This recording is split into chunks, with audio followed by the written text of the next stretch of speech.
আপনাকে কখনোই তালাক দিতে পারবে না শুধু একটা কাজ করলে। তার আগে বলে রাখি, ভিডিওটা খুবই গুরুত্বপূর্ণ, তাই ডুয়েট করে নিজের আইডিতে রেখে দিবেন। যতজনের কাছে পারেন শেয়ার করবেন, কারণ সবার উপকার হোক সেটা আপনিও চান, আমিও চাই। প্রয়োজনে ভিডিওটা ডাউনলোড দিয়ে নিজের মোবাইলে রাখবেন, কারণ ভিডিওটা প্রত্যেকটা ছেলে মেয়ের পরিবার গার্জিয়ানদের জানা খুবই জরুরি।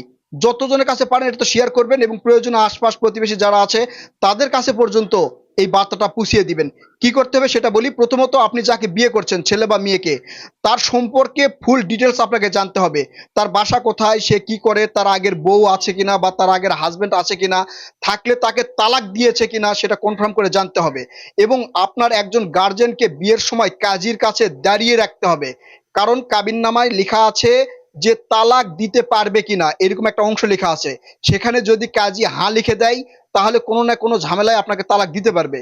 কিন্তু কাজী যদি সেখানে না লিখে দেয়, তাহলে জীবনেও আপনাকে তালাক দিতে পারবে না। তাই যখন আপনার বিয়ের কাবিননামা করা হবে, দেনমোহর যেমন আপনারা খুবই গুরুত্বের সহকারে দেখেন, ঠিক ওই অংশটাও খুবই গুরুত্ব সহকারে দেখবেন, যে সেখানে হ্যাঁ লিখেছে বা না লিখেছে। কাজীকে বলবেন ওই জায়গায় যেন অবশ্যই না লিখে দেয়। যদি ওই জায়গায় না লিখে দেয়, তাহলে আপনাকে কখনোই ডিভোর্স দিতে পারবে না।